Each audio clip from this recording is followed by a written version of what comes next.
a look into the past of the entertainment industry's wisest contributors. I am your host, J.L. Benjamin, and I am here with my special guest, Jwaundace Candece. Yes, it has a French accent on it. Yes. And I am so excited to be here. She is a stunt actor and actress, and also an entrepreneur opening doors for other stunt actors looking to get into the industry. I mean, Jwaundace, how are you feeling today? I'm feeling great. I'm so honored to be here. Thank you. I am so glad, because the first thing we're gonna do is jump. Are you ready? Yeah. Okay. Let's go. I'm just kidding. We're gonna jump right into these questions. So let's begin. Okay. And where are you from? I was born in Birmingham, but I was raised and veered from Atlanta to California. Okay. So Atlanta's my home. Southern girl, down south Southern girl. I like that. Dirty. You know, I'm from here, you know. Yeah. How did you break into the field of becoming a stunt actor? Well, I feel like I was always a stunt actor because in high school, I did a lot of plays and I always was the one who wanted to do the physical character, whether she was funny or whether she was a gangster and violent, because I need that movement and that physicality when it comes to my acting. So, but when I moved to LA, I joined a wrestling group. I didn't want to, but my agent suggested it because she was like, it's acting and it's also physical. And so I made the team. I liked it, became tag team champion. And then all of a sudden I got recruited to be Queen Latifah's stunt double on my first film, Bringing Down the House, as their stunt double. Oh my gosh, you made history, becoming the first. You're trying to be modest right now, but you were the first women of wrestling tag team champions. Yep. KST.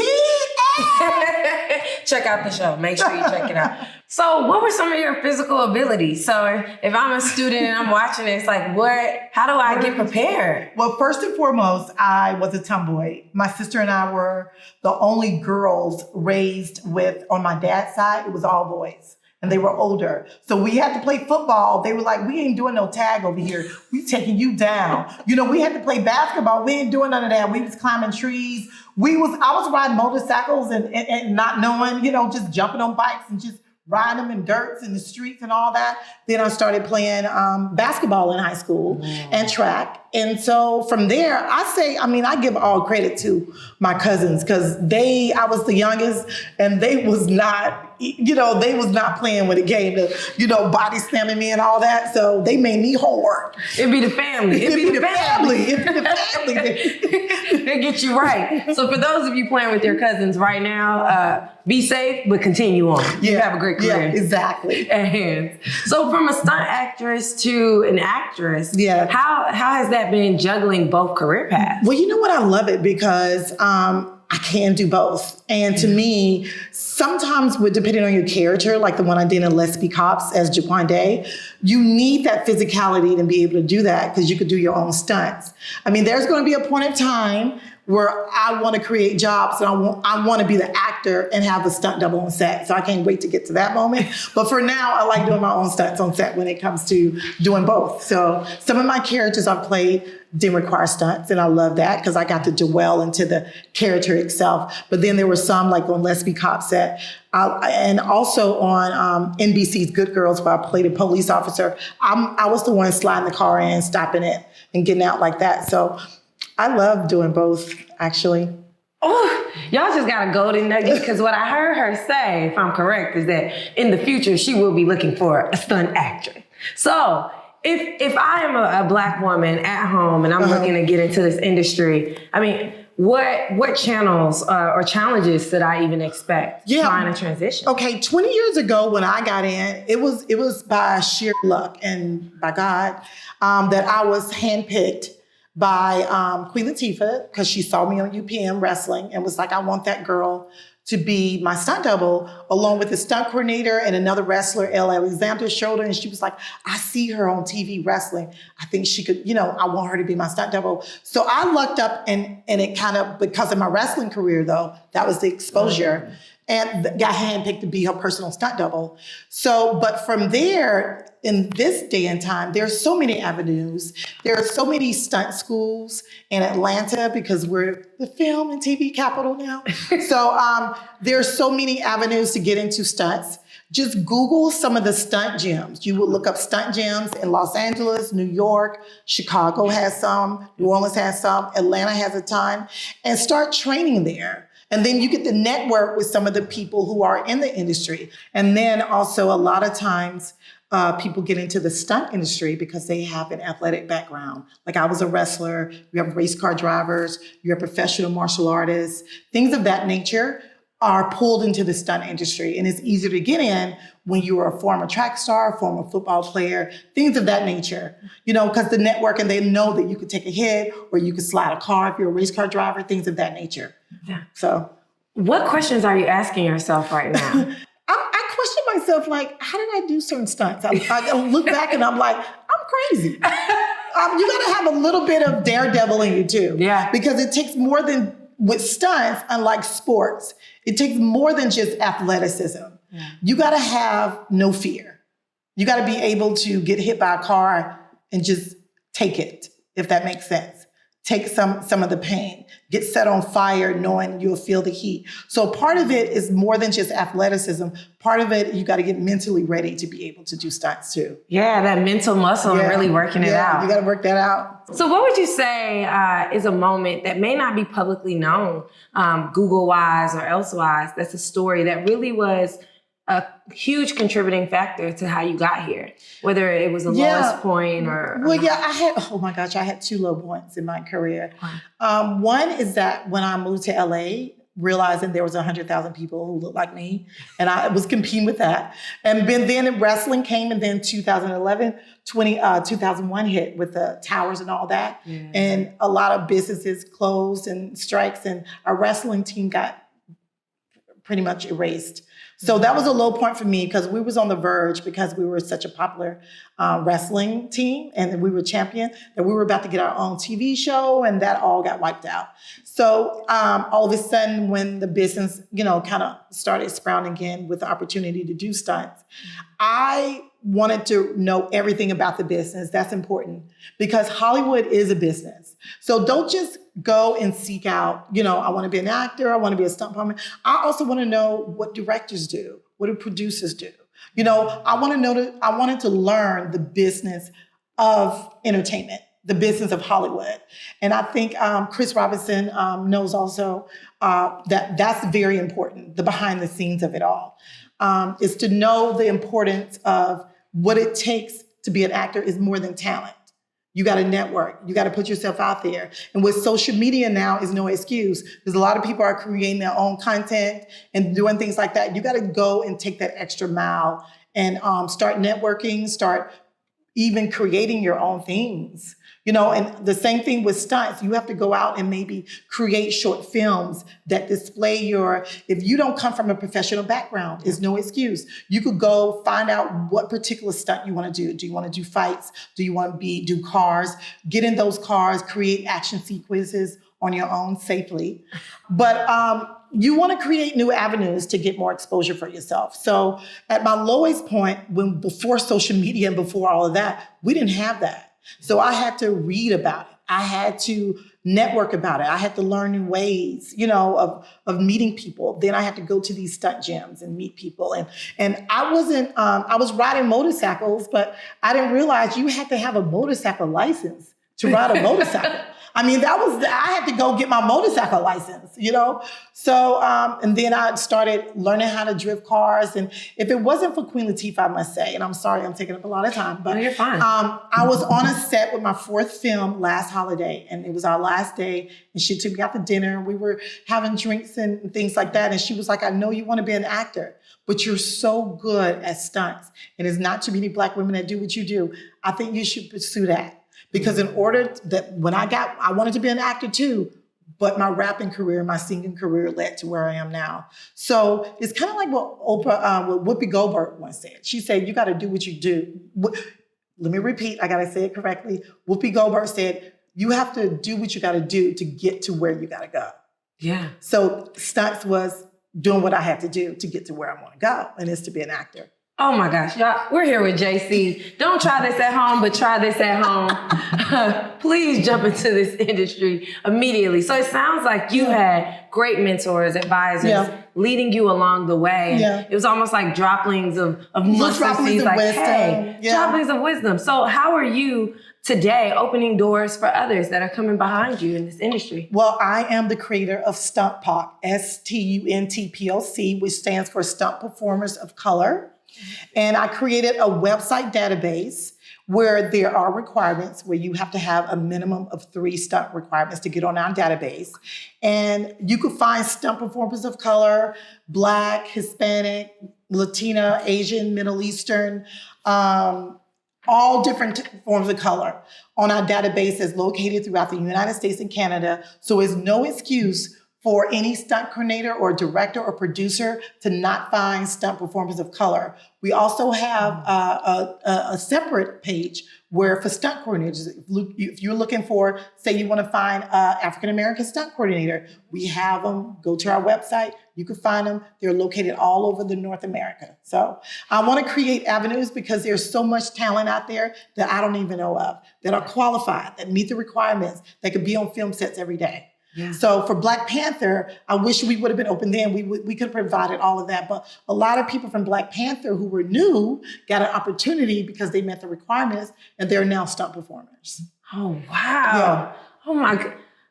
So it sounds like regardless of what role you are in the entertainment industry, you can come to Stunt POC and literally find you a coordinator, find you a stunt actor, find you the stunt double, a stunt double. Yeah. And they are people of color. The advancement of diversity, equity, and inclusion right now. We're filling that niche. We're connecting the bridge because I was so tired of hearing people say, I don't know any Black girls that can't do this. So I don't know any Asian girls that could drive. Where you can find them now. There's no excuse. Yes, and you're opening the door. Yep. Most people will be like, okay, I'm gonna be the niche, the one in the room. Yeah. But you see, it's different with us. I feel like the more I can create and give my talent and my time to help other people, the more I get it back. And that's the longevity of the business. Don't be afraid to help people, or don't be afraid to share your skill and wisdom, because what's for you is for you. Yeah. I always believe that. Period. If I didn't get that job, it wasn't for me. Period. You know, there were so many times where jobs that I didn't get, and I thought to myself, well, I'm thinking now, I didn't think then because I was crying a lot. But I was like, well, maybe it saved me from something, or maybe I wasn't ready, or maybe I would have got on set and I would have injured myself, or, you know, things of that nature. So you kind of have to sit back and kind of wait and just, you have your own journey to get to your destination. Yeah. You have your own journey, and you have to just walk that and believe in that and have faith in that. Speaking of injuries, I know when I watch stunt actors or stunt doubles, I don't even half the time know I'm watching a stunt double. But like, what is the worst injury that you've had? Well, or have you had any injuries? Have you been blessed? Oh yeah, I get bruised up a lot. You know, I get bruised up and banged up. But the main injury that I had didn't come from being on set. It was from training, where I got with a group of guys and we were switching motorcycles and switching bikes, and you know, each bike is different, and this one was very torquey, if you know what that means. You know, I could wheelie easily. So the bike spun, I flipped, and I didn't know I broke my leg in pieces because I was so concerned about the burns that I had, the rashes that I had all over the body from sliding on the pavement and all that. But I kept working. I patched myself up, and I was driving on Baby Driver, and I realized I think I need to go to the doctor for my leg. It's been a month later. Then I realized my bone was broken in pieces. I had 3 operations, but I kept working. Yeah. I kept working. I just was like, okay, I pray that I could just do jobs that required me to either drive or an acting job. And one acting job I got to work with was on Vengeance, Nicolas Cage movie, where I had to play a nurse, and I had my special boot for my leg. So I asked the costumes, can I wear these boots? You know, I'm a nurse. Oh yeah, you're a nurse, you can wear them. So that saved my life. So it's things like that I felt like, okay, you know, thank you for looking out for me. So speaking of self-care, what is post-stunt, post-set, what does that self-care practice look like? Lots of massages, lots of taking yourself to the spas, lots of just soaking in Epsom salt, you know, I wake up every morning and I have to stretch. Because I have pain, I have arthritis in my back, I have cracked patellas in my knee, I have arthritis in my knee. So I have to make sure I get up 10 minutes early just to stretch, just to put on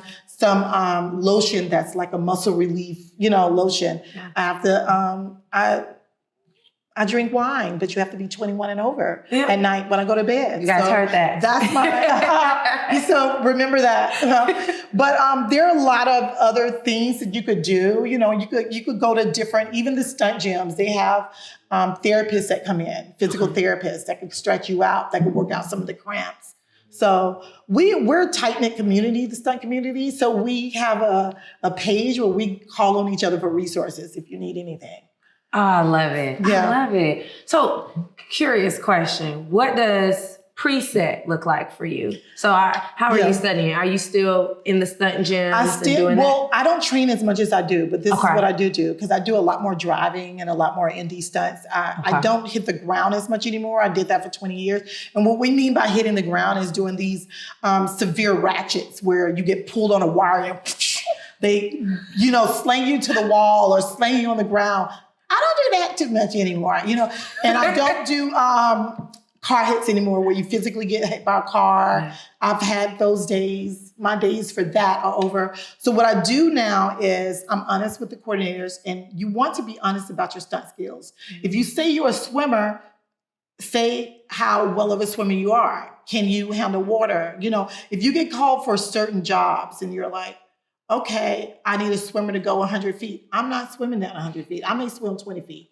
And I'm honest about that. I'm honest about I'm honest about if I get called for a job, look, I'm not hitting the ground. No, we'll just do this, okay? I can do anything in the car. I could crash cars, I could slide cars, I could do all that. I love still getting set on fire. So you just have to prep, like, what do I need for the day? If I'm getting set on fire, I take my fire gear with me. I take the products and I put it on, and you put your fire gel on, and the stunt coordinator helps you prep for that. Oh, wow. And you're ready to go. Wow. What is the most extreme stunt right now out in Hollywood? Like, it's one that either you've done or haven't done yet, and you're like, I don't know about that. I have so many friends who are into high work. One of them is Dee Bryant. She's a Black stunt woman, and she's an up-and-coming stunt coordinator. She loves jumping out of planes. I don't jump out of planes. I don't do no type of height. And we have pretty much the same skill set, but she does height stuff and I do fire. Right? And she'll tell you I'm not doing fire. But my favorite stunt that I did was getting set on fire and driving off in a motorcycle. I felt like that was like, this is my dream. I'm sorry. I wish I could have drove the motorcycle into water and then went swimming. That's the next one I want to do. Or again, so I think that was my favorite. Y'all gotta start a group. Earth, Wind, and Fire. Earth, Wind, and Fire. We need a group. We need a group. Yeah. So I know we're probably wrapping up, but what is one last piece of advice that you would give someone who is looking to aspire down the same path as you, but just they need that good word to just go along. If you're looking to aspire, I would encourage everyone to learn everything about the stunt business or the acting business. There's lots of, in this day and time, and the internet is your friend. Go read books, go to the stunt gym, start training, start networking. Don't say that you're a stunt person until you have some footage. Some stunt gyms here in Atlanta, if you go to my website, stuntpark.com, and you go to, it will list, if you look at some of the videos that I have on there for the webinars, it will list some really key insight into the stunt business. We did a series of Zoom webinars last summer that included some stunt coordinators and stunt peers, and you will learn, it's 3 webinars that you can learn. It's on the FAQ page of stuntpark.com. Some of the stunt gyms here in Atlanta would be SMASH, which stands for Southeast Movie and Stunt House. You could Google that, and it's also on Facebook and Instagram. Also ATL Stunts, which is up north. It's in Gwinnett. That's a fabulous gym. That's even been featured on Fox News gym. So that's wonderful. We like and luxury. Then exactly. And they do all sorts of fighting and things of that nature. You have Bobby Orr here, which is a driving course if you want to learn how to do some stunt driving. And just Google a lot of the stunt gyms. They're up and coming here. So no excuse. No excuse. If you haven't heard anything else today, you've heard that it is no excuse. You can get started now, today. That was amazing. Don't try this at home, but try this at home. So if you're at home tuned into Paths, please follow on IG Jwaundace and Stunt Park. And that way you could learn how you could be a stunt woman, a stunt man, a stunt double, or any and all of the above. So if you're at home, ask yourself today, are you ready to jump? Because you could jump right into Paths. Thanks again. I am your host, J.L. Benjamin, and we hope to see you next time on this show. Bye.